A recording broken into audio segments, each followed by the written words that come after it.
Oke, selamat datang kembali bersama saya Yudhistira Permana di sini mengenai pemaparan hasil riset yang saya lakukan bersama koautor Rian Sanjaya mengenai sebuah topik yang cukup atau sedang populer di hari ini, yaitu mengenai discovery behavior. Kami menggunakan metode lab eksperimen untuk mengidentifikasi atau melakukan riset ini. Pertama-tama adalah kalau kita mengacu pada teori ekonomi, bahkan sampai teori neoklasik, ini mengatakan bahwa individu ini mampu membuat ranking atas pilihan yang akan dilakukan, membuat ranking terhadap barang-barang yang dilakukan, mampu menyatakan hal itu. Tetapi yang menjadi masalah adalah pada praktiknya tidak semua individu ini mampu tahu untuk kemudian bisa memilih seberapa clear ya, seberapa jelas pilihan yang kita hadapi setiap hari. Dan kemudian seringkali ini berhubungan dengan pengalaman ya, kita pernah mengalami sesuatu sehingga membantu kita untuk membuat pilihan. Pengetahuan itu membantu kita untuk mendapatkan optimal decision.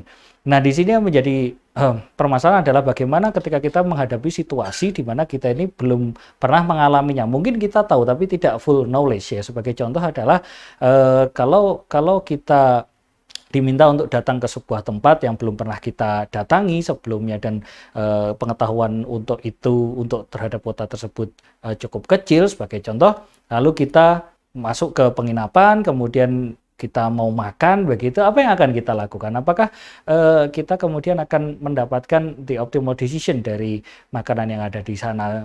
Paling gampangnya adalah kita mungkin melihat Google Map, atau mungkin tanya kepada resepsionis hotel atau rekan dan sebagainya. Tetapi apakah itu kemudian pilihan yang kita lakukan adalah pilihan yang menghasilkan optimal? Karena di sini tidak full knowledge yang kita miliki. Nah, di sini kemudian permasalahan saja adalah kita tahu kita itu preferensi kita, bagaimana cara kita memilih. Tentunya sebagai contoh adalah dalam konteks utility maximizer adalah kita akan memilih opsi yang memiliki utility paling tinggi. Tetapi bagaimana kita mengetahui utility paling tinggi itu yang menjadi permasalahan. Jadi tidak otomatis kita akan tahu pilihan-pilihan atau prospek itu. Nah, ini ada peribahasa juga ya, the grass is always greener on the other side, rumput tetangga lebih hijau daripada yang lain, karena kita tidak pernah mengalami itu, tidak pernah tahu kesulitan dan sebagainya mungkin ya, sehingga peribahasa ini muncul. Nah, Charlie Plot tahun 96 ini membuat sebuah gagasan atau hipotesis yang dinamakan dengan Discovered Preference Hypothesis. Di sini yang dimaksud dengan DPH adalah preference itu tidak harus selalu tercerminkan di dalam sebuah decision. Well, ya, in some case it could be seperti itu. Nah, oleh karenanya individu mungkin saja tidak tahu decision yang terbaik untuk dia itu apa, ya. Tapi kemudian si individu ini akan mendiscover, akan mencari tahu pilihan itu bagus atau tidak untuk dia. Jadi ceritanya dia tidak tahu individu, tetapi untuk kemudian menghasilkan sebuah pilihan dia harus mendiscover, dia harus, ya bahasa kasarnya adalah nyobain satu-satu. Ada implikasi yang penting dari hipotesis ini. Yang pertama adalah perilaku tidak serta-merta kemudian mencerminkan sebuah pelanggaran dari rasionalitas ekonomi yang ada ya. Sebagai contoh adalah preference reversal. Nah, dan ini dengan pengalaman, seiring dengan pengalaman kita nyoba 1, 2, 3 dan seterusnya, kita mampu mereveal, membuat opsi-opsi tersebut menjadi lebih jelas, menjadi lebih terlihat, menjadi lebih kita memiliki pengalaman untuk membentuk preferensi kita. Dan jika opsi-opsi yang baru ini muncul di awal-awal, sebagai contoh kita masuk ke Google Map gitu, kita search restoran atau search cafe atau yang terkait akan muncul di sana. Nah, ini bisa menimbulkan framing effect ya, framing effect. Oh, kayaknya ini bagus karena ini disarankan, atau mungkin apapun itu yang terjadi di otak manusia. Nah, kemudian ini menjadi debat ya di kalangan para teoris utamanya di dalam ekonomi. Apakah preference discovery ini kemudian menjadi justifikasi bahwa memang tidak ada violation untuk teori yang paling prominent di ekonomi, yaitu expected utility. Nah, beberapa debat-debat yang muncul datang dari Cubitt et al. Tahun 2001 bahwa discovered preference hypothesis ini tidak serta-merta menjustifikasi skeptis tentang pelanggaran terhadap EU, meskipun violation EU ini cenderung semakin menurun dengan kehadiran dengan pengalaman yang didapatkan oleh individu. Kemudian Braga dan Starmer menyebutkan bahwa anomali-anomali yang terjadi dari perilaku tersebut, sebagai contoh tadi preference reversal, milih A, kemudian milih B di waktu tertentu, ini bisa jadi adalah hasil dari metode elisitasi. Metode bagaimana kita tadi nyari makanan di Google, nyari restoran di Google Map. Sebagai contoh, ya, kita bisa jadi itu adalah ya memang anomali saja, kita kena framing atau apa begitu ya. Kemudian Cook tahun 2017 menyebutkan juga bahwa preference discovery ini adalah sebuah complete learning process melalui eksperimentasi dan updating proses. Nah, ini salah satu mungkin yang mendukung bahwa preference discovery itu memang ada, memang terjadi. Manusia itu memang mendiscover preference-nya. Wilson tahun 2018 error muncul ketika katakanlah kita melakukan sebuah pilihan, mempersepsikan pilihan itu salah sehingga utility yang kita peroleh seakan-akan lebih rendah. Mungkin saja itu adalah sebuah error ya, mungkin saja itu terjadi dan itu menjadi bagian dari ongkos untuk discovery. Nah, kami kemudian dengan adanya debat-debat yang ada seperti itu, kami kemudian membuat sebuah rumusan untuk mencoba menjelaskan ketika individu ini kita coba berikan treatment bahwa mereka mampu untuk mendiscover pilihan-pilihannya. Nah, kemudian kita juga mencoba untuk mengaitkan, kami membuat sedikit argumen bahwa individu ketika dia sudah cukup dewasa untuk memilih, untuk bisa memilih, untuk bisa mengetahui apa yang dia akan lakukan, ya dia memiliki well-defined preference. Yaitu sebagai contoh, kalau utility maximizer adalah apapun yang akan memberikan utilitas paling tinggi, itulah yang akan saya pilih sebagai contoh. Ketika di sana ada error dan sebagainya, that's part of the decision making process ya. Nah, kemudian kami di sini melihat harusnya ini bisa terkait dengan risk preference atau risk attitude, being risk averse, risk neutral ataupun risk loving. Nah, kemudian kita juga membuat mixture of treatment groups. Di sini kami membuat konteksnya yaitu privilege. Privilege yang kita maksudkan di sini adalah welfare, jadi kita akan berikan token endowment yang lebih tinggi, serta in opportunity, yaitu mereka bisa mencoba lebih banyak daripada grup yang lain. Apakah itu memiliki cerita tersendiri mengenai discovery proses ini? Kemudian kita pada akhirnya kita membuat sebuah ukuran, yaitu kita istilahkan dengan conclusiveness, bergantung pada perilaku menghadapi risikonya. Kami kemudian termotivasi juga oleh paper yang dipublikasikan oleh Delany et al. 2019 mengenai bagaimana elisitasi atau prosedur elisitasi dalam preference discovery ini. Di sini kami mengadopsi dengan membuat sebuah perubahan tergantung dari, mengacu pada konteks yang kami lakukan, yaitu pertama adalah membuat alternatifnya probabilistik, jadi menaruh risiko atau menaruh probability di setiap opsi yang kita berikan nanti di dalam eksperimen, di mana Delany tidak melakukan itu, mereka menggunakan certain alternatives. Kemudian kita merubah mekanisme insentif, kami merubah dari from pay all to random incentive ya. Kalau di dalam Delany mereka membayar semua pertanyaan yang ada di situ menjadi bagian dari pembayaran. Kalau kami melakukan random incentive, memilih salah satu dari set pertanyaan yang ada di dalam eksperimen. Lalu kemudian kita juga membuat label netral untuk alternatif. Kami hanya menggunakan A, B dan sebagainya, di mana Delany ada treatment di sana mereka menggunakan nama makanan.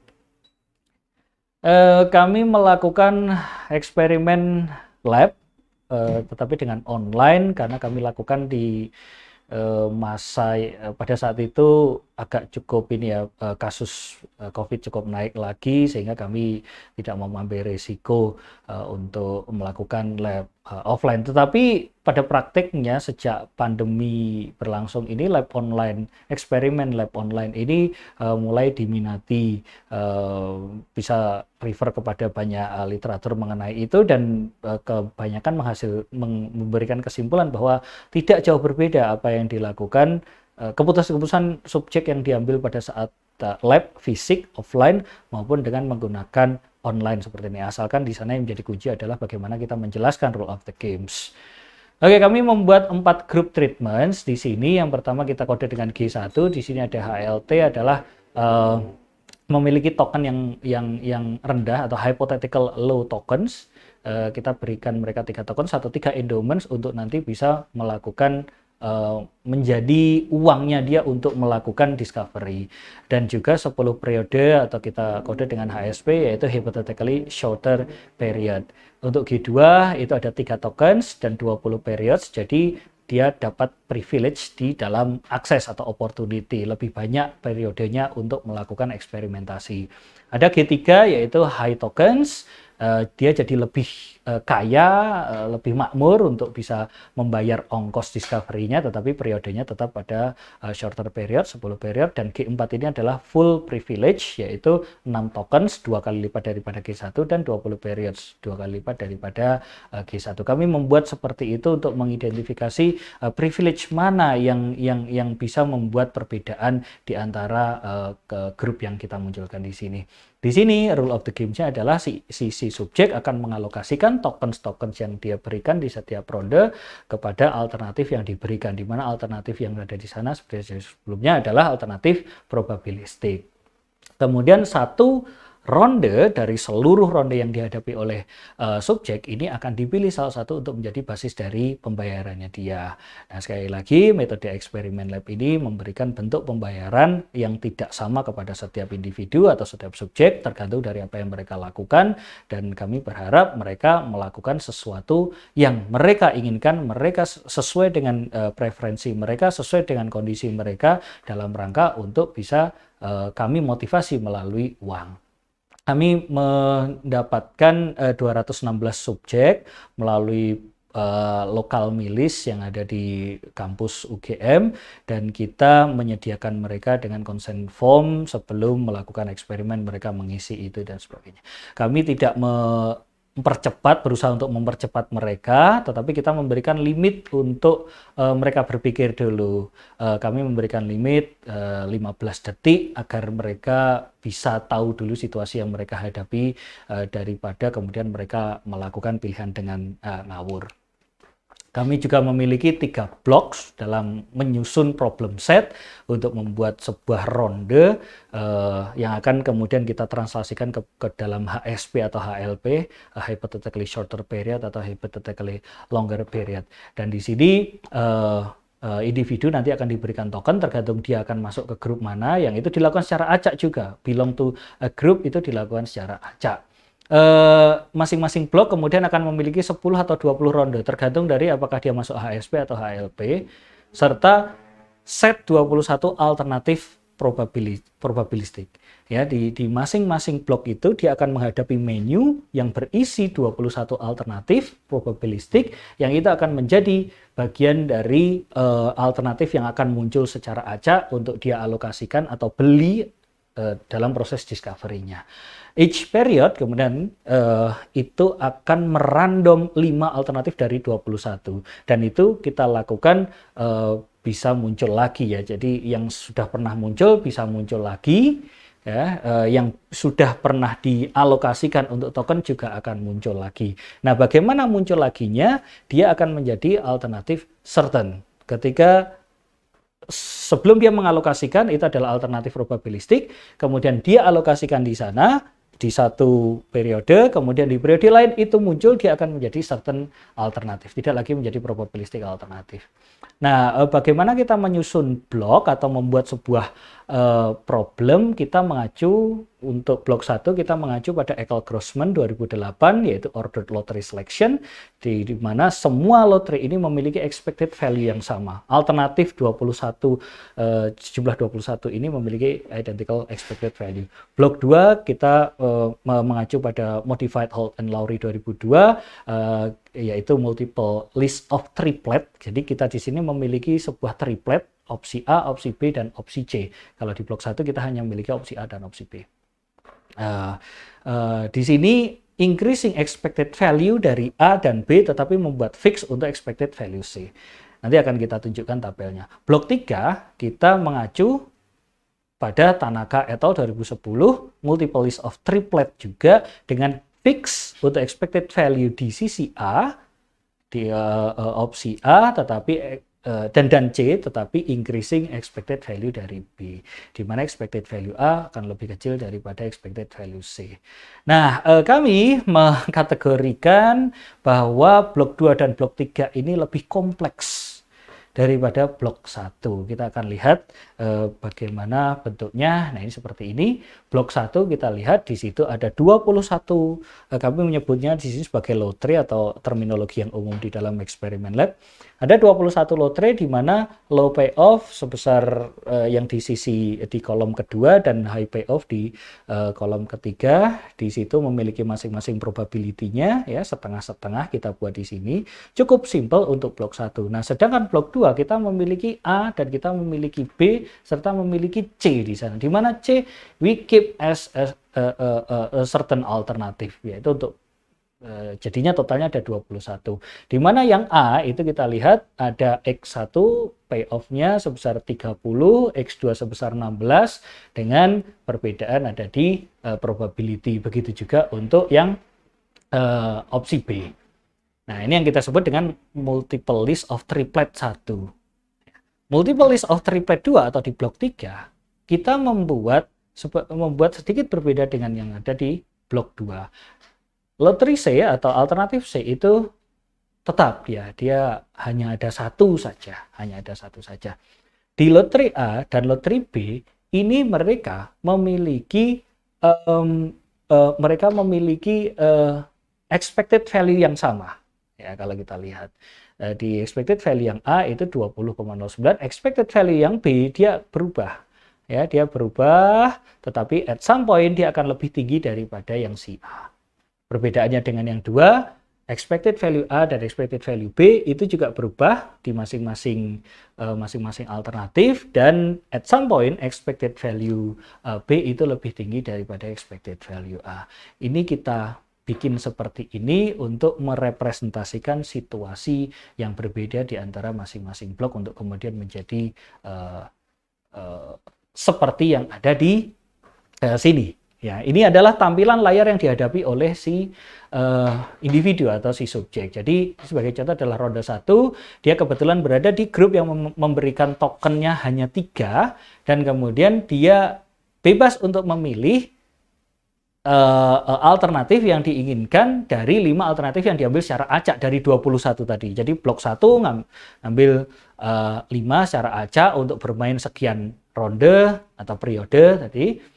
Nah, alternatif 1 sebagai contoh, dia yang keluar adalah certain alternatif, yaitu certain 10 points. Alokasi bebas mengalokasikan, asalkan maksimal 3. Dia bisa mengalokasikan 3-3-nya tokennya di situ atau 1 dan kemudian mendistribusikan dengan yang lain.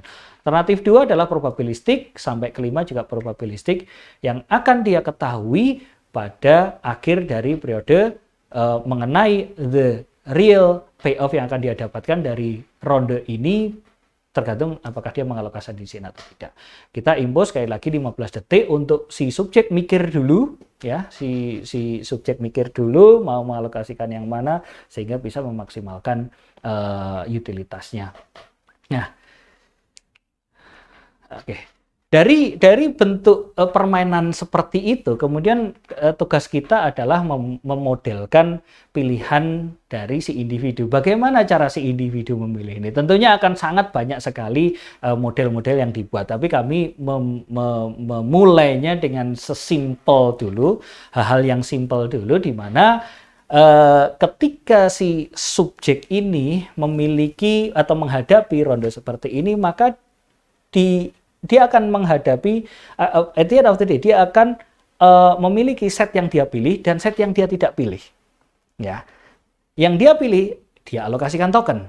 Ya, di mana di sini kami berargumen bahwa the chosen set itu pasti memiliki utilitas yang lebih tinggi daripada not chosen set.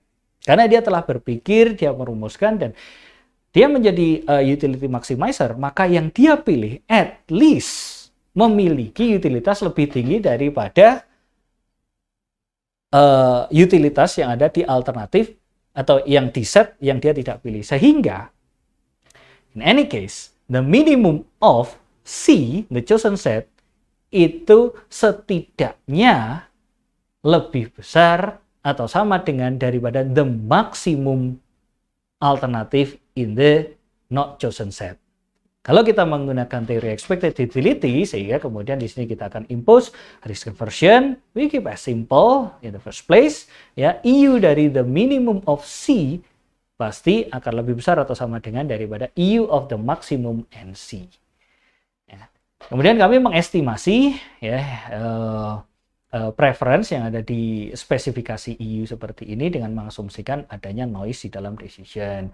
Kami membuat simple the value of minimum C and max of the NC plus some random error. Di sini kami mengasumsikan errornya terdistribusi secara normal, white noise, simple stat, Wagnerian. Dan kita menspesifikasi utility function menggunakan constant absolute risk aversion dengan spesifikasi seperti yang tertulis di dalam slide ini. Dan di sini kami menggunakan maximum likelihood dan kita mengestimasi individu, masing-masing individu dengan kontribusi likelihood untuk masing-masing individu di masing-masing periode atau ronde. Pertanyaan itu adalah seperti yang ada di slide, yaitu kami menggunakan CDF dari normal distribution untuk pilihan yang dilakukan oleh si individu dengan pilihan kami kode 1 dan -1. Oke, kami kemudian mendapatkan hasil bahwa grup 1, ingat grup 1 itu adalah the least privilege, grup 4 adalah the most privilege. Kita lihat di sini bahwa the least privilege kemudian menuju ke the most privilege, kita lihat ada semacam pergeseran dari persentase untuk yang menjadi risk averse atau menjadi risk loving. Di sini the least privilege group ini secara kasat mata, ya, dia memiliki persentase untuk menjadi risk loving yang lebih tinggi daripada the most privilege. Jadi semakin dia tidak privilege, semakin ini argumen, ya, kami masih berada di argumen memiliki kecenderungan untuk menjadi risk loving daripada yang orang-orang yang atau kelompok-kelompok yang memiliki privilege. Kita bisa juga lihat di sini di sisi kanan untuk ngecek perbedaan di antara grup, kami menggunakan Kruskal-Wallis parametrik. Bisa dilihat kami kemudian menggunakan Kruskal-Wallis untuk ngecek apakah ada beda di antara grup. Ya, kita bisa lihat dari grafik juga, kita lihat cenderung ada spreadnya lebih tinggi yang di grup 1, with the group the least privilege, ya. Noise-nya pun juga terlihat yang ada di tabel kiri atas. Jadi menjadi risk loving, tapi juga scattered sekali perilaku risk yang ada di grup ini. Nah, kita bisa lihat juga dari Kruskal-Wallis chi-square bahwa grup 1 dibandingkan dengan grup 4 ada perbedaan yang signifikan, ya, untuk risk aversion ini, ya, nilai dari risk aversion ini kami bandingkan seluruh subjek ada di grup 1 dengan grup 2, 3, 4 dan seterusnya. Ada beda antara grup 1 dan grup 4, grup 2 dan grup 4. Di sini kita melihat bahwa ada significant difference antara G1 dan G2, the least privilege, ya, dengan the most privilege. Dalam hal ini yang menjadi poin adalah karena perbedaan dari token. ya, privilege dalam hal token, privilege dalam hal welfare, privilege dalam hal uang. Nah, kemudian kami juga berpikir apakah perilaku discovery ini juga akan berbeda-beda tergantung dari metode elisitasi, seperti yang menjadi pertanyaan salah satu pertanyaan utama penelitian kita. Kita bisa lihat di sini bahwa perbedaan elisitasi, metode elisitasi ini juga tercermin dari setting kami ketika kita membuat blok 1, blok 2, dan blok 3. Kita bisa lihat di grafik ini, ya, terlihat pattern yang sangat rancu atau kita bilangnya adaptif, ya. Adaptif adalah yaitu yang ada di grup 4. Nah, yang ketika di blok 1 proporsi dia untuk mendiscover ini cenderung rendah daripada grup yang lain. Kalau kita lihat di blok 1. Di blok 2 kita lihat mereka relatif sama, cenderung mengumpul. Di blok 3 itu cenderung lebih tinggi, ya, si grup 4 ini. Kalau kita lihat dari perbandingan relatif antar grup, ya. Grup 1, 2, dan 3 mereka cenderung sama, ya, di mana grup 3 cenderung dia lebih mereveal, mendiscover lebih cepat di awal, ya, dan persentasenya juga lebih tinggi daripada grup yang lain, dan itu juga terjadi di ketika di blok 2 dan juga ketika di blok 3 sebagai contoh. Tetapi untuk grup 4 dia akan, kami bilangnya adaptif ini, grup 4, the most privileged group, mereka cenderung adaptif, mereka cenderung untuk lihat-lihat dulu situasinya bagaimana untuk kemudian melakukan sebuah strategi. Nah, di sini kita bisa lihat seperti itu, dan ini setelah dari estimasi kita, perilaku ini ada karena dia most privileged, dan kemudian secara perilaku umum mereka adalah risk averse. Kita bisa sedikit membuat sebuah raise some concern bahwa the more risk averse subjects will try to discover as soon as possible. Ya. Dan privilege di sini memberikan ruang yang besar untuk adaptasi terhadap situasi. Jadi lihat-lihat dulu. Kenapa ya? Karena mereka memiliki privilege lah. Wong kita kaya, wong kita memiliki banyak kesempatan. Lihat-lihat dulu deh seperti apa. Oh, ternyata seperti ini. Oke, kita bisa kemudian lebih adaptif. Nah, kita juga membuat sebuah bukan terminologi, ya, mungkin sebuah istilah yaitu conclusiveness, mengenai how sure, seberapa yakin si subjek, tergantung dari grupnya dan tergantung dari perilaku risikonya, ketika dia melakukan discovery terhadap alternatif di masing-masing blok. Kita bisa lihat di sini bahwa the less allocation proportion di masing-masing round itu berarti mereka semakin konklusif, ya, karena saya sudah tahu apa yang akan saya pilih, ya. Berarti kan dia mengalokasikan kepada yang yakin-yakin saja, yang sudah pernah dipilih, yang sudah pasti-pasti saja. Kalau dia sudah pernah milih dan kemudian dia jadi certain alternatif di the next round, dia akan memilih itu lagi, tidak membuka hal-hal yang baru. Artinya dia semakin yakin, kan begitu. Berarti kita lihat di sini proporsi alokasi untuk yang prospek-prospek yang baru. Oke, kita bisa lihat di sini bahwa blok situasi atau treatment di blok 2 dan blok 3 ini memiliki perbedaan. So, kita bisa mengatakan bahwa prosedur elisitasi ini menyebabkan juga perbedaan cara si subjek ini memberikan atau memberikan perilaku discovery. Kita bisa lihat di situ. Hanya saja grup 4 memiliki arah yang berbeda. Semuanya signifikan. Grup 1, grup 2, grup 3, grup 4 itu signifikan. Hanya grup 1, 2, 3 mereka memiliki arah yang negatif, yang artinya kita bisa bilang tadi di awal bahwa blok 2 dan blok 3 ini lebih kompleks daripada blok 1. Dan mereka cenderung lebih mengalokasikan kepada alternatif yang baru itu lebih sedikit daripada di blok 1. Tapi berbeda dengan grup 4. Dan kita bisa lihat tadi dari grafik yang telah kita munculkan sebelumnya. Kemudian privilege in period. privilege in token atau privilege in welfare ini memiliki signifikansi yang negatif. Artinya semakin dia kaya atau semakin dia privilege ya, semakin dia kaya, semakin dia banyak kesempatan untuk mengeksperimentasi, ini memiliki korelasi negatif terhadap proporsi alokasi. Jadi makin ya mungkin main aman atau sebagainya begitu. Dan ini merupakan perilaku yang sejalan dengan risk preference ya. Di grup yang memiliki privilege lebih tinggi, mereka risk averse-nya lebih banyak. Ya, proporsi risk averse-nya lebih banyak.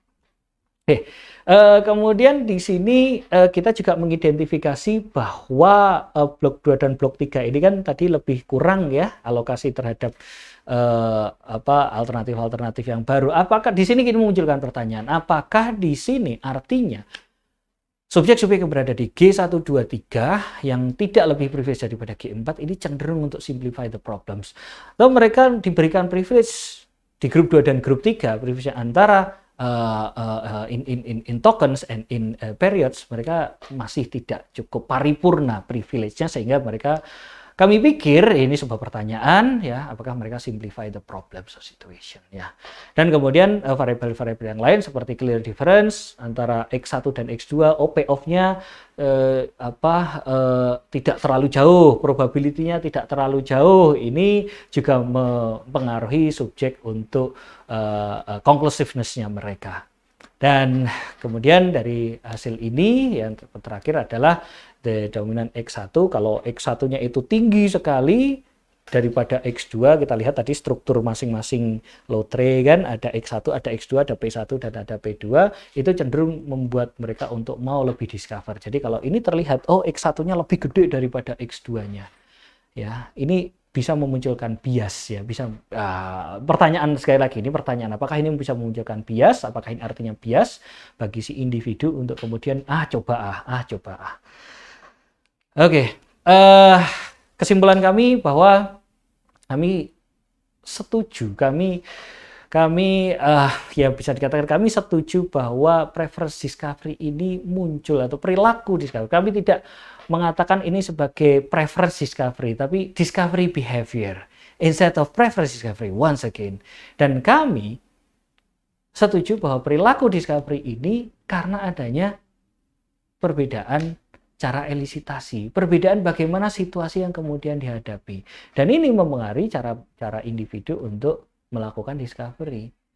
Kami tidak berada pada yang menyimpulkan bahwa individu akan mendiscover preference-nya. No, they have well-defined preference and then they love to discover. And discovery is a part of the behavior. Gitu. Nah, kita juga melihat adanya relationship antara risk preference and discovery behavior.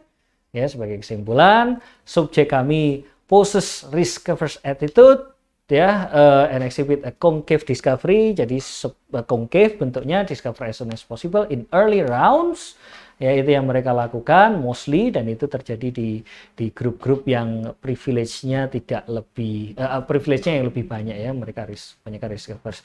Dan subjek kami rasa ini sebagai konsekuensi ya, mereka memiliki well-defined preference, mereka construct their preference in the first place, and given the risk attitude, saya adalah orang yang risk averse, saya adalah orang yang mereka knowing the consequence of discover, sehingga mereka melakukan discover atau tidak.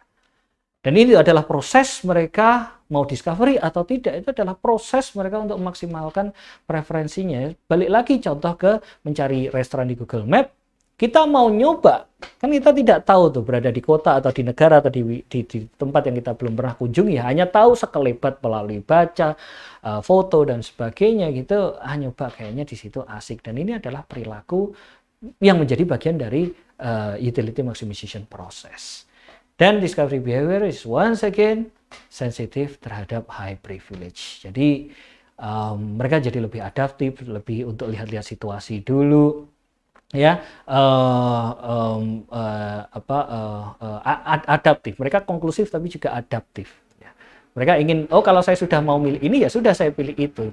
Tapi in doing so, dia memiliki sifat yang lebih adaptif. Oke, lihat-lihat dulu deh bagaimana situasi yang mereka hadapi, tercermin dari pattern alokasi proporsi tadi di blok 1, blok 2, dan blok 3. Nah, baik, mungkin demikian paparan dari saya mengenai riset yang sedang kami lakukan. Saya Yudhistira dan Rian Sanjaya. Semoga bermanfaat bagi para pemirsa semua, dan akhir kata, Assalamualaikum warahmatullahi wabarakatuh.